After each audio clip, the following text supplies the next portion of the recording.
안녕하세요. 차트학과 김래배입니다. 오늘은 지난번 이틀 전에 올려드렸었던 골드 퍼시픽에 대해서 한번 분석을 진행해 보려고 하는데요.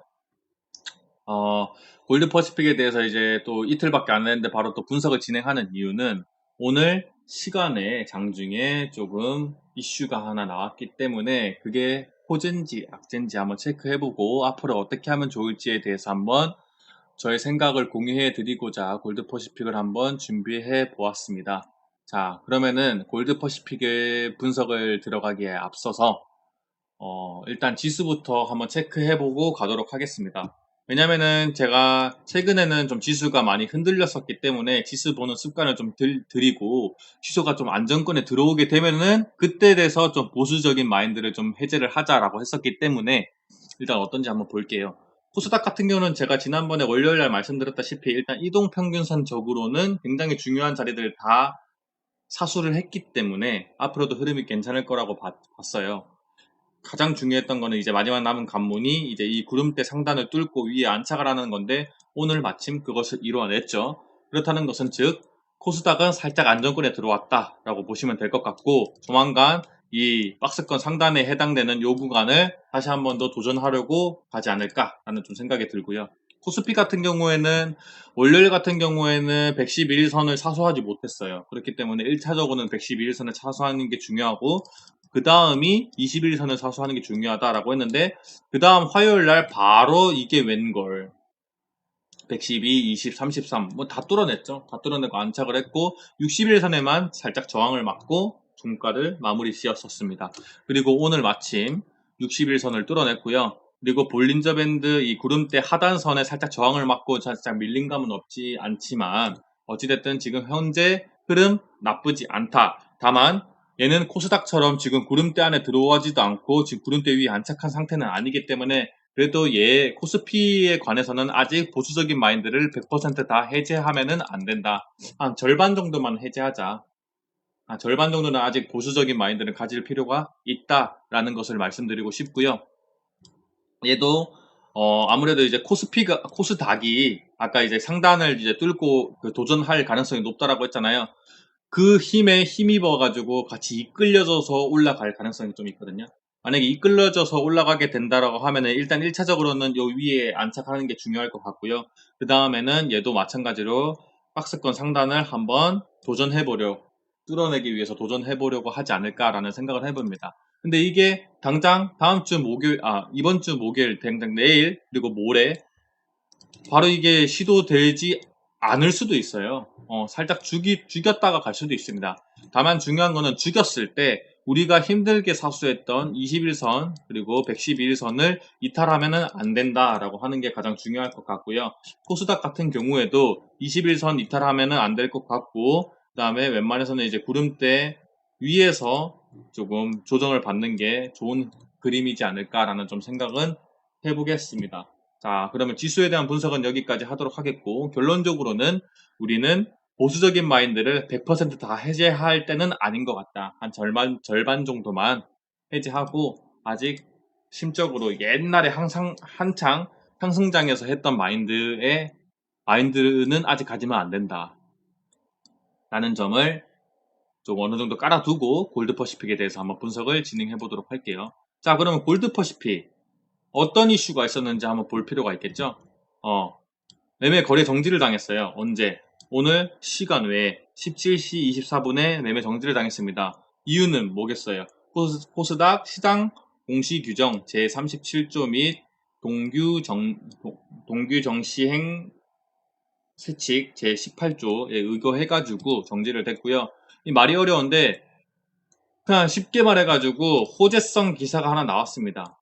저는 호재성이라고 봐요. 일단 결론적으로 말씀드리면은 기업을 인수하기로 했고요. 이 기업은 이제 지금 골드퍼시픽이 코로나 즉 바이오 관련해가지고 지금 좀, 좀 테마에 많이 묶여 있는데 어찌됐든 약하고 직접적인 관계는 없지만 장비하고 기자재 연구 이런 거에 지금 연구 장비죠. 연구가 아니라 연구 장비 뭐 기자재 사업부를 인수했기 때문에 어찌됐든 뭐 관련 지을 수도 있는 부분이라고 생각을 하고 이걸 다 때려치더라도 이런 거 다 필요 없다라고 하더라도 어찌됐든 잘 나가고 있는 좀 괜찮은 기업을 인수했다라는 것은 저는 호재라고 보입니다. 호재.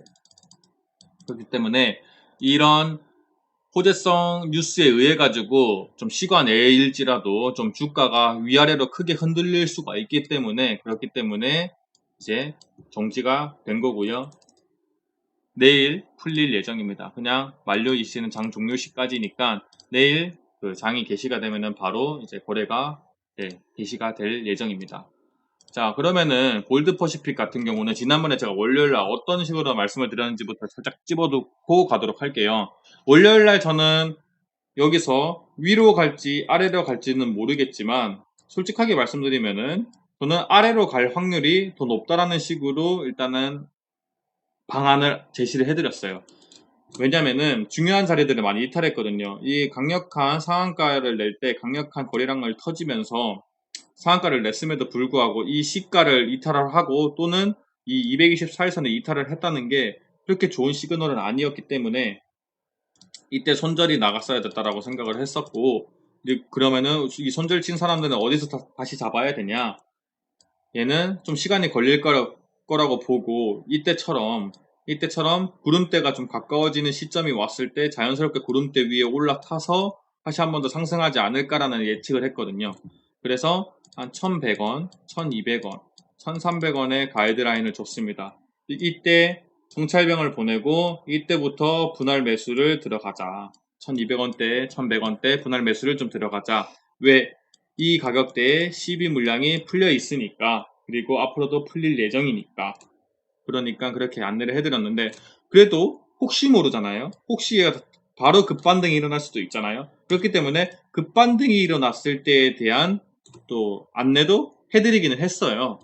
그게 뭐였냐면은 224일선을 뚫어내거나 또는 이 구름대 위에 안착을 했을 때를 안내를 해드렸는데, 만약에 내가 장중에 224일선을 돌파를 해서 돌파 매매로 들어갔다라고 하면은 이분들의 손절 라인은 어디가 되겠어요? 이 224일선이 깨지게 되면 손절을 치셨어야 되는 거고, 그게 아니라 구름대 위에 안착하는 것을 보고 들어가시는 분들이라고 하면은 이날 또는 오늘 장중에 들어가신 분들은 448일선 또는 이 구름대 하단선을 주가가 이탈을 하게 되면은 손절을 쳐야겠죠. 근데 이때 돌파 매매를 하셔가지고 들어가신 분들의 손절 라인은 여기라고 들었는데, 그거는 이날 당일 단기적으로 봤을 때인 거고, 어찌됐든 지금 이 위에 지금 안착해서 안정적으로 유지를 하고 있는 상태잖아요. 이때는 그럼 어떻게 해야 되냐? 이때는 손절 라인을 여기까지 바라볼 필요 없고, 똑같이 이때 들어간 분들이랑 똑같이 이 구간으로 잡는 걸 저는 권장을 좀 드릴 것 같아요. 그래서 볼린저밴드 하단선 또는 448일선인데 그 가격대는 한 1650원에서 한 1650원에서 1700원, 이 둘 중에 한 군데를 나의 손절 라인으로 잡고 핸들링 하시는 것을 좀 권장드리겠습니다. 자, 이거는 저 같은 경우는 제 영상 구독자분들은 아시겠지만 저는 보통 종가상으로 해요. 손절은 종가 기준으로 하기 때문에 이거는 제 기준이기 때문에 종가상 저는 여기를 이탈을 하고 여기서 종가를 마무리 지으면 손절을 할 것 같고요. 또는 여기서 잡으신 분들의 입장에서는 약익절이겠죠.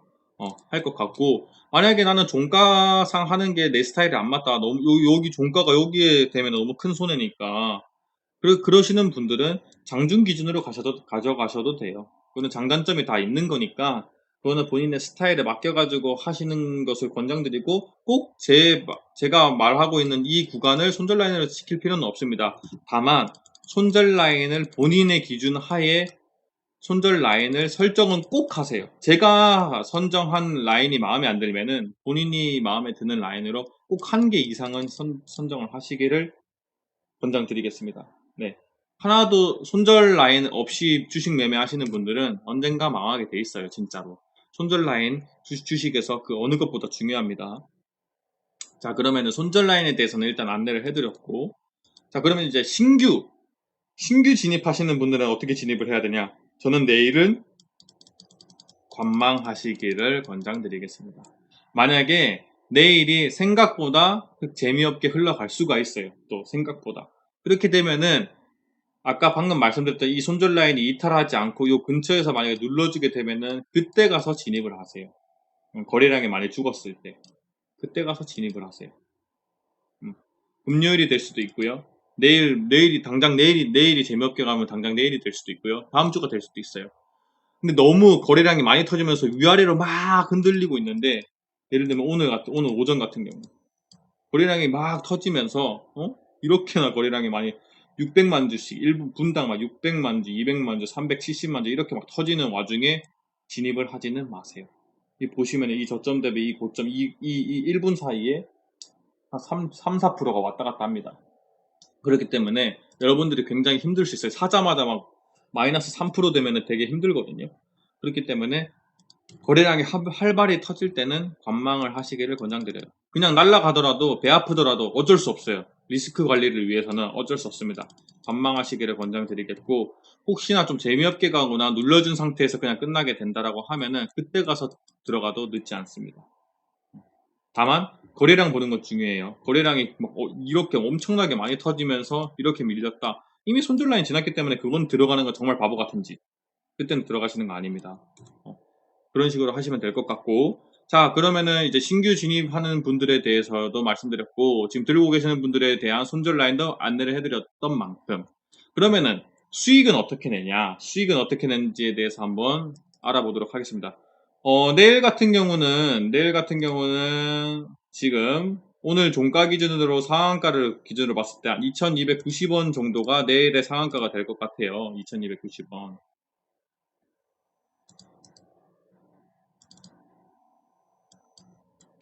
2290원. 2290원 맞죠? 2290원. 2290원 정도가 이제 내일의 상한가가 될 것 같고, 그러면은 우리는 내일 일단 당장 어떻게 해야 될지에 대해서 한번 고민을 해보자고요. 자, 일단 이전에 중요하게 캔들 자리를 이루어냈었던 구간들을 한번 끄어보자고요. 중요하게 캔들 자리를 이루어졌었던 구간들을 한번 끄어보자고요. 여기까지는 안 봤습니다. 그냥 여기까지만 봤어요. 여기까지만 봤을 때 캔들의 시작과 끝, 그 다음에 여기도 캔들의 끝, 그리고 꼬리의 끝, 그리고 뭐 내일의 상한가인 2290원, 그리고 이날 갭 띄어지기 전에 이제 종가가 났었던 이쪽 부분, 이렇게 이제 싹 그어놓고 봤을 때 일단 내일 우리가 신경 써야 할 라인은 어떻게 되겠냐? 요 라인 3개가 되겠네요. 요 라인 3개. 자, 그러면은 내일 갭 상승이 이루어질 가능성이 좀 커 보이는데, 갭 상승이 여기 이 사이 어느 구간에 끼었냐에 따라 가지고 우리의 분할 매도 전략은 달리할 필요가 있습니다. 자, 여기서 이제 기준을 하나 가져갈게요. 시초가. 시초가에 일단 한 10%든 20%든 약간이라도 내가 분할 매도를 시작하고 갈 거다 라고 하시는 분들은 일단 시초가에 던지시고, 내가 설정해 놓은 곳 아래 이상으로 빠졌을 때 나머지 분할 매도를 진행을 하시면 될 것 같고, 그 나머지라고 하면은 내가 만약에 나 내일 분할 매도 최대 맥시멈 30%할 거야 라고 가정을 하자고요. 그래서 내가 만약에 시초가에 15%를 던졌어. 그러면은 이 사이에 했는데 이 사이에서 15%를 던졌어. 자, 그러면은 내가 두 개를 끄어놨는데 이 아래 이하로 만약에 빠지게 되면은 나머지 15%를 던지자고. 그리고 그날은 관망, 그냥 쭉 관망 하자고요. 그리고 만약에 내가 시초가에 15%를 던졌는데 요 위로 올라가게 됐어. 요 위로 올라가게 되었으면은 일단 여기다가 몇 프로를 던질 건지를 고민했다가 던지거나, 또는 여기 위에다가 나머지 15%를 던지겠다라는 계획을 가지는 거예요. 조금 어렵나? 어려울 수도 있을 것 같은데 지금. 자, 다시 한 번 더 설명을 드릴게요. 자, 내가 만약에 시초가에 15%를 던졌어. 나는 만약에 내일 30%, 내 비중, 내가 들고 있는 골드퍼시픽의 총 100%의 비중 중에 30%만 던질 거야 라고 했을 때, 자, 15%를 만약에 내가 시초에 던졌다고 치자고요. 그러면은 만약에 이 아랫선, 내가 두 개의 선 중에 아랫선을 이탈을 하게 되면은, 이탈을 했을 때 나머지 15%를 장중에 던집니다. 그리고 그날은 관망이에요. 다시 올라가든 말든 신경 안 쓰겠다 이겁니다. 자, 그리고 내가 15%를 이 구간에서 던졌는데 만약에 여기를 위에를 뚫었어. 자, 그러면은 이쪽 구간에다가 나머지 15%를 던지는 전략이 있고, 또는 5%를 던지고 여기 나머지 위에 상한가에다가 10%를 던지는 전략이 있어요. 또는 여기다가 안 던지고 여기 위에다가 15%를 던지기는 전략도 있어요. 대신에 만약에 내가 여기다가 안 던지고 여기다가 15%를 던진다라고 했을 때, 여기 시초가에 던지고 나서 여기에 안 던지고 여기다가 나머지 15%를 던진다라고 했을 때, 올라가려다가 만약에 다시 밀려가지고 여기를 이탈하게 되잖아요. 그러면 이때 나머지 15%를 던지는 것을 권장드립니다.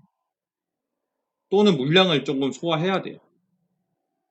내가 원하는 목표 구간까지 안 가고 내가 생각하는 지지 라인이 있었는데 어쨌든 이 지지 라인을 지지하지 못하고 밀린 거잖아요. 그러면 여기까지 더 밀릴 수도 있거든요. 그러면 이때 가서 나머지 내가 생각한 15%를 정리할 필요가 있습니다. 물론 생각이 바뀔 수 있어요. 난 내일 30%만 팔 거야 라고 했던 게, 나는 얘가 점상을 갈 거라고 예상을 해서 일단 안전하게 상한가에다가 30% 던져야지, 나머지 70%는 몇 배 뒤에 더 올라가면 그때 팔아야지 라고 생각하실 수도 있어요. 근데 그 시나리오대로 안 갈 수도 있잖아요. 그리고 만약에 얘가 쭉쭉쭉쭉쭉 밀릴 것 같은 흐름이 보이면은 나머지 모든 물량 다 정리해야 되는 상황이 올 수도 있어요. 그거는 이제 본인의 그런 디테일한 전략은 본인 스스로가 잡아가 볼 필요가 있을 것 같습니다. 자, 그럼 반대로 만약에 여기에 떴다. 여기 개평성이 떴다. 그럼 아까 말씀드린 것처럼 여기 이탈하면은 나머지 전량 정리를 하는 거고, 나머지는 그냥 여기다가 정리하는 식으로 가면 돼요. 자, 이거는 시초가에 정리를 하겠다라고 하는 전략에 한해서고, 만약에 내가 시초가에 정리를 하지 않겠다라고 하시는 분들은, 예를 들어서 갭이 여기다가 시작이 여기가 됐어요. 갭이 여기서 띄어졌어. 자, 그러면은 내가 똑같이 만약 30% 물량을 정리한다고 쳤을 때, 여기 위에 간다라고 하면은 여기다가 일단 1차적으로 이 30%에서 또 분할을 시켜가지고 한 10%라든지 15%를 정리를 하세요. 그리고 나머지를 여기 위에서다가 정리를 한다든지.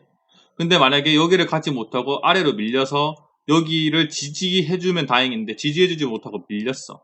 그러면은 여기다가 30%를 다 정리를 하든 아니면 10%든 15%든 분할 매도를 진행을 하세요. 그리고 나서 다시 올라타가지고 뭐 간다거나 더 간다고 했을 때 나머지 분할 매도 하시는 전략으로 가시면 될 것 같습니다. 이 시초가에 정리하지 않는 부분에 대한 디테일은 여기까지만 하겠는데, 디테일하게 할 수 있는 방법은 시초가에 하는 방법을 조금 생각을 해보시면은, 조금 계속 영상을 좀 되돌려서 보시면은 시초가에 던지지 않는 방법도 상황에 따라 가지고 어떤 식으로 내가 물량을 정리해 나가는지는 생각해 볼 수가 있습니다. 그러니까 시장은 흐름이고요. 흐름에 맞춰서 대응을 해야 하는 게 바로 주식입니다. 우리는 항상 대응을 해야 돼요. 존버가 답이 아니에요. 존버가 답이 아니고 가치 투자를 한다 해서 그냥 들고 막 10년 동안 들고 있는 게 답이 아닙니다. 저는 주식은 대응이라고 생각을 합니다. 대응을 해야 되기 때문에 대응에 대한 전략을 조금 세밀하게 조금 짜 가시기를 권장드리겠습니다. 그리고 저는 이 종목이 CB 관련주기 때문에, 전환사채가 굉장히 많이 발행된 관련주기 때문에 조금 다른 종목들에 비해서 좀 위험도가 좀 높다라고 봐요. 그렇기 때문에 최종 목표가를 조금 타이트하게 잡아볼 필요가 있을 것 같고요. 위험한 만큼 얘가 막 10배까지도 갈 수 있는 가능성도 있겠죠. 10배까지도 가는 가능성도 있겠죠. 이 10배를 본인이 가지고 있는 비중의 전체를 이 10배 정수리에다가 던지겠다는 욕심은 버리세요. 절대 그럴 수 없습니다. 진짜 100만 번, 그걸 로또 맞을 확률일 거예요. 그리고 로또 맞을 확률로 그렇게 수익을 낸다고 한들, 그 기억 때문에 다른 종목 매수할 때, 매도할 때 똑같이 하다가 계속 잃을 겁니다. 계속 잃어갈 거예요. 그렇기 때문에 좋은 습관은, 항상 오래 할 수 있는 습관은 분할 매도 하는 거고, 만약에 이 종목이 10배 이상 간다라고 하면 그거는 충분히 우리가 이쪽 구간에서 분할 매도를 충분히 하고 나머지 남은 잔량, 소량만 가지고 10배 도전하세요. 소량만 가지고. 10배면은 소량 가지고도 충분히 내가 만족할 수 있을 만한 수익금 나옵니다. 내가 예를 들어서 이 종목에 1억을 태웠는데 1억 전체가 10배 가서 10억이 됐으면 좋겠죠. 좋겠죠. 결국 이 10억 다른 데 가가지고 몰빵하다가 잃습니다. 진짜. 그러니까 또는 이런 전환사채 관련주를 통달한 줄 알고 다른 전환사채에 많이 발행된 종목 가가지고 몰빵하다가 다 잃어요. 막 상패 당하고 그럽니다. 진짜 위험하니까 항상 안전하게 주식을 하는 습관을 길러 주시길 바랍니다. 적어도 제 구독자 여러분들은 그렇게 해주시기를 부탁드릴게요. 자, 그러면은 골드퍼시픽에 대한 분석은 여기까지 하도록 하겠고요. 여러분들의 계좌에 항상 빨간불이 들어올 수 있도록 노력할 테니까요.